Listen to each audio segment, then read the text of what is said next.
Oh yeah, the 18th and Vine District is a very special place, and our placement here in this complex with the Negro League Baseball Museum is really important. So we are known as the Museums of 18th and Vine. The Jazz Museum really showcases sort of the jazz lifestyle, some icons that really contributed to the music, some of the Kansas City Wall of Fame. You'll see some of that as we walk through, but it's really important for folks to sort of orient themselves to all of the culture in the district.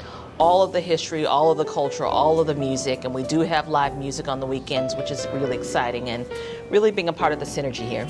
Thank you. Yeah. Thank you. So what's here? So as we walk in here, this opens up into a film room, which is called Jazz Is. And jazz really is something special here in Kansas City, and sort of the crossroads of the U.S. And so this film, when we come in, really talks about the placement of the city, the importance of the music in our nation, the story that it tells, the narratives, really how it connects to civil issues, social issues, and really Black Americans' contribution to creating it becoming an origin point, and it growing up here in Kansas City. So New Orleans is known as kind of the birthplace. This is a cradle, and this is where jazz grew up. So really an exciting place for us to showcase what we've got. It's fully accessible. We don't have to do steps. Absolutely. Sounds like I hear Jay McShann right on cue. Yeah, so Kansas City, its own famous pianist, Jay McShann, really combined the blues and jazz together, was a huge icon here along with folks like Charlie Parker that really contributed to the Kansas City sound. So we are very lucky to have his piano in our collection and really think of him as kind of one of our forefathers here in Kansas City. What is Lucille's Paradise? So this is just a backdrop that really kind of showcases that kind of club lifestyle that happened back in this district back in the day. You know, that it was said that kind of in this 12th and Vine, 18th and Vine neighborhood, there were over 250 jazz clubs. And so this backdrop really just kind of gives a little nod to what that life is like back in the day. Kansas City always did it smooth. So this is our entry point to the museum, and really at this point in time it's focused around four key icons. We kind of consider this a fork in the road. So either you could go towards Charlie Parker, you could go towards Duke Ellington, or you could go towards Louis Armstrong. And we even have Ella Fitzgerald represented as well. And when they were creating this museum in 1997, they really thought about four key figures that everyone should really know in the canon of jazz. And of course it's not excluding folks like Miles Davis, who we know came from St. Louis, but really kind of thinking about genres and spaces and people that really kind of encapsulated each of the instrument styles and the importance of jazz in the narrative. So what is the experience like in this space? You know, the experience is a little of everything. Some of it is playful. You'll have examples of key songs and key kind of tunes that were with these particular artists. Now's the time, for instance, here that's pulled up with Charlie Parker is a famous Charlie Parker composition. Most folks who play jazz even today need to know that standard, and if they don't, they might get kicked off the bandstand. So a little bit of play that's happening here.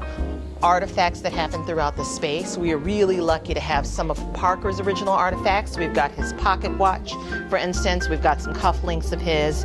And really our crown jewel of the collection is his Grafton plastic saxophone that's found in the case over here, which really people come from all around the world to see this particular instrument, because not only is it unique, but that it was a part of a concert back in 1953, which was one of the most famous jazz concerts of all time at Massey Hall.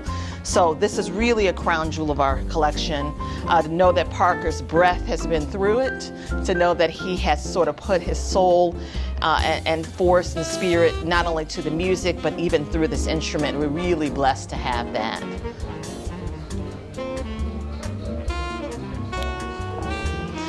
If you step back in this area, there's also some more playful elements. So we consider this our studio suite in the back. A lot of our school groups come through, kids are able to kind of mix and match, play through elements of jazz, including things like harmony and improvisations, the things that really are the key signature pieces of what a jazz composition and song would have. And so a lot of times they're able to come back here, put on some headphones, you know, kind of play through different styles and really kind of connect with the music, with themselves, and with kind of the culture that's happening today.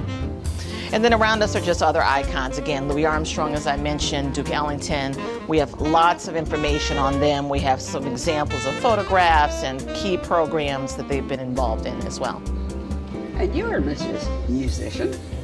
I am, yeah. I'm a jazz vocalist. So I tell folks when I have time to do it, I do get up on the stage. So I'm really lucky to, from God, who's blessed me with some pipes, to be able to sing some of the songs. And every once in a while, I'll sing a tune from Mary Lou Williams, who's really an important feature of our collection too.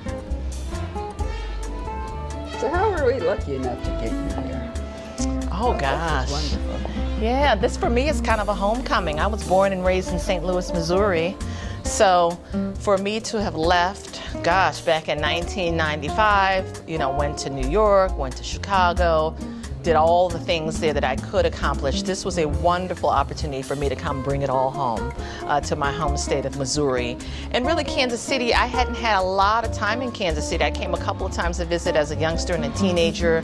Of course, I knew about the music influence. In college, I actually studied jazz history and research. So our John Baker film collection that we have housed here is the largest collection of jazz on film in the nation outside of the Library of Congress. And I actually studied some films from that collection in college. So I knew about Kansas City and its importance in the music history. But to be here and to be in the center of it all has really been a great pleasure. Yeah, it's our pleasure. What's the setup?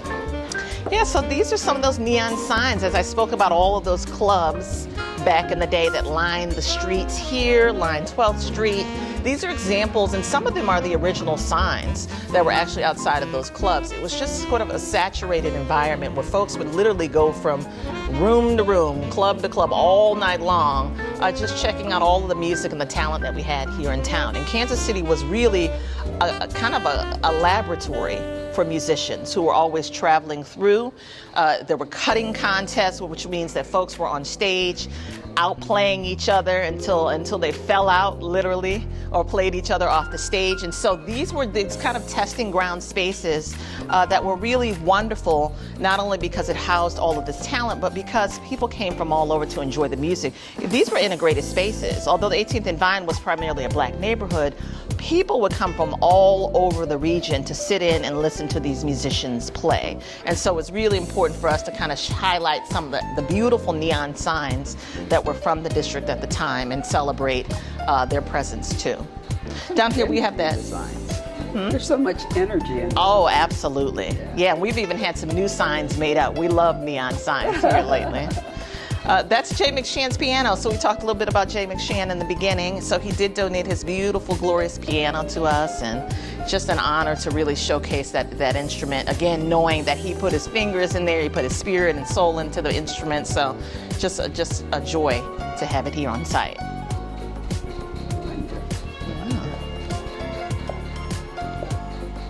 So part of our museum is that we know that music is living too. So not only do you come here and get grounded in the history of the music, but you can come here and listen to the music.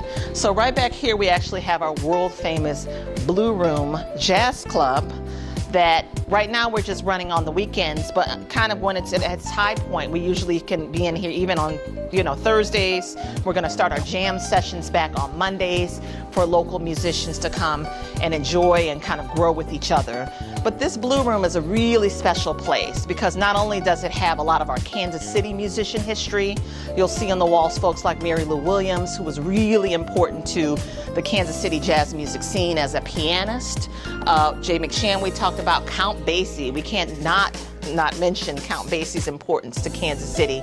So we have some exhibit cases here that showcase the music and the maestros. We have a wall of fame and a mural here, but this actually becomes a jazz club on the weekend, becomes a working club. And so we love to get folks to come in here and listen to the music. We feature a lot of local talent, but we also feature a lot of national and international talent too. So it's really a wonderful space to experience the music, to hear the music and enjoy.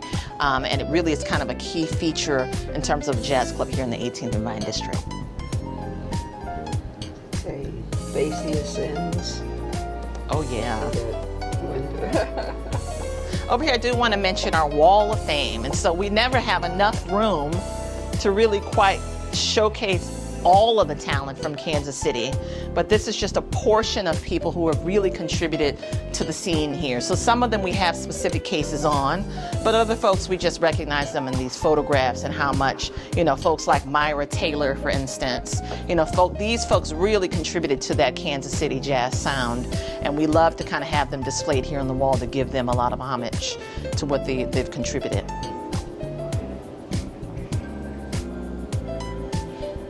And that is a real instrument on the wall? It is, yeah. That mural we had done years ago, and we've got to have it restored because I think the lights have been beaming on it a little too long, but we did incorporate some real instruments in there, really highlighted some key figures like Billie Holiday and of course Duke Ellington and Miles Davis, but really showcased the importance of jazz throughout the country. What's in that circle thing? Oh yeah, that's kind of a sculptural piece from an artist who really wanted to invoke a jazz vocal kind of lifestyle and opulence. And so it's really kind of this interesting 3D piece made up of recycled materials and beading, all the things that you can think of, kind of bring it to life. Oh, yeah. Is that Billie Holiday? What's the plot? It's not a specific singer. I think it kind of hints at that.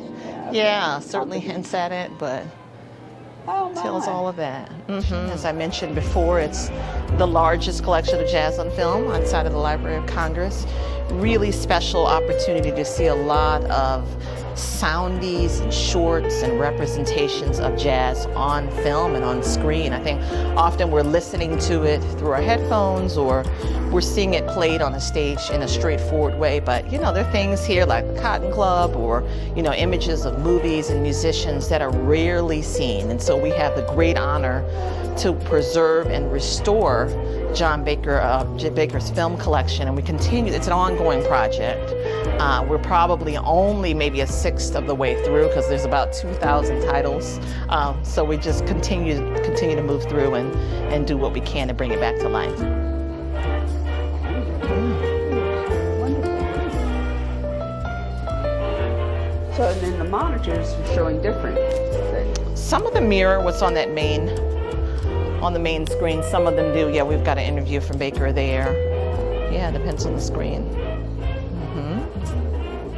And I see that, I don't know if it's the exhibit in the room is dedicated to our late friend, Beth Miller. Oh yeah, absolutely, Ron Chaney.